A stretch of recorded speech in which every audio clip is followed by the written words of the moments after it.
Anatomia do osso frontal. Hoje a gente vai conversar sobre a importância de se conhecer anatomicamente esse osso para a nossa especialidade, que é a cirurgia bucomaxilofacial.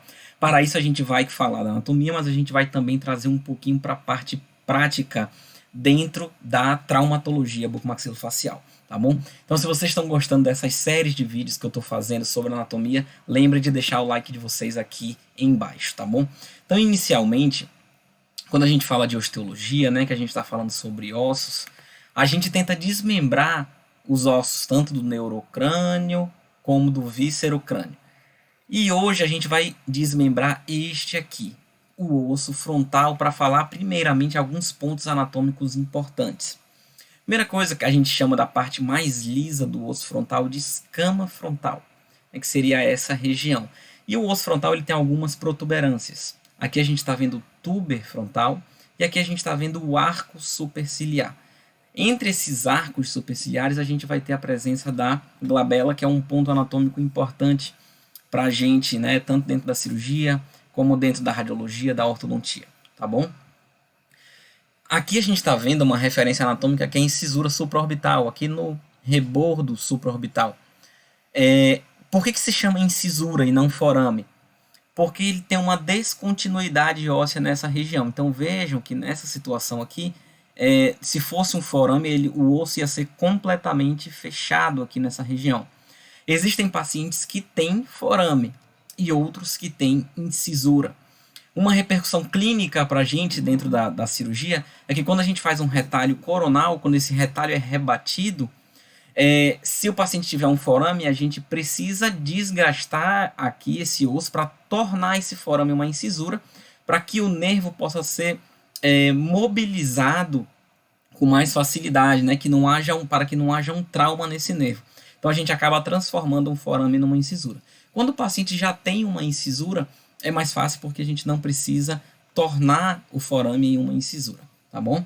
Então isso é uma parte importante para a gente dentro da cirurgia. Aqui a gente tem a face orbital do osso frontal. A gente vê que o osso frontal ele tem uma responsabilidade na formação, principalmente de teto de órbita, tá bom? Aqui a gente está vendo a incisura frontal e o processo zigomático do osso frontal. Por que processo zigomático? Porque aqui ele vai se juntar com o osso zigomático. Então a região do osso frontal a região mais próxima do osso frontal que vai partir em direção ao osso zigomático a gente chama de processo zigomático. E aqui a gente tem a face temporal, a gente está vendo aqui a linha temporal, que é onde vai se inserir o músculo temporal. A linha temporal ela também é muito importante para a gente, porque é uma linha de referência para a incisão do pericrânio, que é o periósteo do crânio. Então a gente sempre palpa essa região aqui, e quando a gente começa a sentir a linha frontal, esse é nosso limite lateral, porque a gente não quer incisar por cima do músculo temporal para não ter sangramento. Então a linha temporal é uma referência importante também dentro da cirurgia. Nessa visão aqui, infero-superior, a gente está vendo também espinha troclear, a gente está vendo forame etimoidal anterior e forame etimoidal posterior. Forame etimoidal posterior é importantíssimo dentro da cirurgia, porque ele é o nosso limite posterior para o descolamento da parede medial da órbita, tá bom? Aqui a gente está vendo a abertura do seio frontal, que ele tem um ducto que vai despejar o conteúdo do seio frontal dentro do nariz, certo? E a gente vai conversar um pouquinho mais a fundo sobre esse ducto mais à frente. Na parte mais lateral do teto de órbita, a gente vai ter uma fossa, uma depressão dentro desse osso, que é onde vai abrigar a glândula lacrimal. Então, sabendo disso, vou mostrar esse primeiro videozinho para vocês, mostrando algumas características importantes do osso frontal, algumas regiões em que ele se delimita. A gente vai ver que esse osso, a gente chama essa sutura de frontonasal, porque ela é a comunicação do frontal com o nasal. Aqui a gente está vendo já a frontoetimoidal, tem a frontomaxilar. A gente também vai ver um pouco mais à frente a frontoesfenoidal, tá bom? Aqui a gente está vendo a asa maior do osso esfenoide. E a frontozigomática. Essa sutura frontozigomática é importantíssima para a gente dentro da traumatologia, porque aqui é um dos pontos de fixação desse osso verdinho aqui, que é o zigoma, o osso zigomático.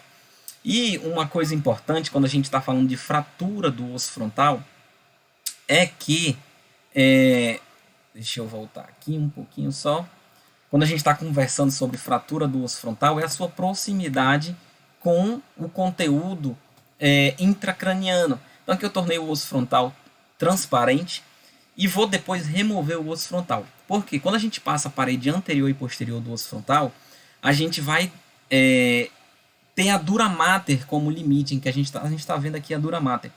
Então, logo atrás do osso frontal, a gente vai ter essa dura mater, e depois da dura mater, né, as outras meninges, pia mater, aracnoide, a gente vai ter o cérebro. Isso é importante para a gente porque dentro das fraturas do osso frontal, se a gente tiver uma fratura da parede posterior do osso frontal, a gente já vai ter uma comunicação com as meninges. Então, obrigatoriamente, a gente precisa atuar em conjunto com a neurocirurgia. Então, vejam que a gente tem, esse paciente aqui tem um seio frontal bem extenso e que nesse corte axial a gente consegue visualizar bem parede anterior do seio frontal, parede posterior do seio frontal. Quando a minha fratura só envolve parede anterior do seio frontal, a gente basicamente precisa reconstruir esteticamente isso e avaliar como está a patência do ducto nasofrontal, tá bom? Nessa vista sagital, a gente também consegue visualizar aqui, né, parede anterior do seio frontal e parede posterior do seio frontal. Se eu tenho fratura somente dessa parede, só a cirurgia bucomaxilo é necessária para tratar esse paciente. Se eu tenho uma fratura da parede posterior e é um caso cirúrgico, eu preciso entrar com a neurocirurgia, porque eles vão aqui ou fazer um reparo da dura mater lacerada, ou drenar algum conteúdo que seja necessário do interior do crânio. E aqui a gente não vai falar especificamente de fratura do seio frontal, mas partem todos os tratamentos, né? Dependendo de se tem esse conteúdo, a gente vai fazer a cranialização, que é remover essa parede posterior, né? Claro que com a ajuda da neurocirurgia. Vai partir aqui também, se eu precisar fazer a cranialização, eu vou precisar obliterar o ducto nasofrontal também, porque eu tenho que impedir o contato nasal com a cavidade intracraniana, porque aí eu estaria promovendo uma possibilidade de infecção muito grande para a região cerebral. Então, pessoal, continuando agora falando do seio frontal mais uma vez, eu vou tornar mais uma vez o osso frontal transparente, para que vocês vejam aqui a representação do seio frontal. A gente tem dois seios frontais que eles podem estar comunicados na linha média, né? Algumas vezes estão comunicados, outras não. Outras vezes eles têm separado uma margem óssea. E dentro esse seio frontal ele vai drenar no meato médio do nariz através de um ducto, que é o ducto nasofrontal, que está situado ali na região posteromedial do seio do osso frontal, né, do seio frontal, na verdade. Então, quando a gente, dentro de uma cirurgia, a gente quer saber se esse ducto ele está patente, se ele não está patente, a gente tem uma manobra que a gente chama de manobra de Jones, que é uma manobra importante para a gente conseguir fazer isso. Por exemplo, nesse paciente aqui, no corte coronal, eu consigo ver que o caminho de drenagem do seio frontal, ele realmente está chegando aqui no meato médio e está fazendo sua drenagem. Eu vejo que está tudo aerado. Isso aqui é um bom prognóstico, né? Isso aqui a gente está vendo um paciente saudável para saber o que é o correto. Às vezes essas paredes estão todas fraturadas e estão obstruindo esse ducto nasofrontal. Quando eu tenho essa suspeita de obstrução dessa região por uma fratura, por exemplo, de parede anterior do seio frontal, eu tenho uma secreção lá, eu quero saber se esse ducto está obliterado ou não, eu posso lançar mão de uma manobra. Então vejam aqui que aqui é a parede anterior do seio frontal fraturada, aqui foram removidos alguns fragmentos e lá atrás a gente tem a parede posterior íntegra. Lá na região posteromedial de cada um dos seios, a gente vai ter o ducto nasofrontal. E a gente pode chegar nesse ducto, e a manobra de Jones consiste em injetar nesse ducto azul de metileno. Por isso que vocês estão vendo que essa região aqui está mais azulada. E a gente passa a observar, depois de injetar no ducto, que é essa região aqui, posteromedial, a gente quer observar se ele vai drenar pelo nariz. Quando drena pelo nariz, eu consigo saber se esse ducto realmente está patente, se esse é um ducto que tem uma obliteração leve, obliteração leve, a gente pode inclusive cateterizar. O que seria isso? A gente passaria 2 catéteres do seio frontal para o ducto e a gente manteria por um tempo esses catéteres para refazer esse trajeto, para que epitelize esse trajeto e que esse ducto ele consiga fazer a drenagem do seio frontal da maneira correta.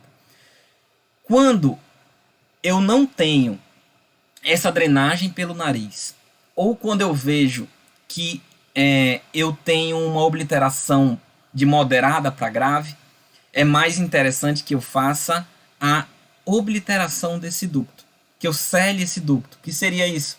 Eu iria botar algum material aqui para tampar esse ducto. Removia toda a mucosa do seio, tampava esse ducto. E existem diversos materiais que não vem ao caso aqui a gente comentar sobre eles para fazer esse tamponamento aí da região para impedir o conteúdo da cavidade nasal ter contato com o conteúdo aqui do seio frontal. Então isso aqui é um teste para a gente, manobra de Jones 1, existe também manobra de Jones 2, que seria com fluoroceína, mas aí precisaria de um outro material para conseguir ver se esse conteúdo ele realmente extravasou pelo nariz, porque não é visível a olho nu. Então, como é mais complexo, acaba que no dia a dia a gente usa a manobra de Jones 1, mas não usa a manobra de Jones 2. Tá bom, pessoal? Então, era isso que eu tinha para falar do seio frontal para vocês. Eu tentei correlacionar com a clínica, porque eu acho assim fica mais fácil de vocês conseguirem compreender isso. Se gostou do vídeo, lembre de compartilhar com quem vocês acham que também vão gostar desse vídeo e de curtir esse vídeo aqui. Até o próximo vídeo, pessoal.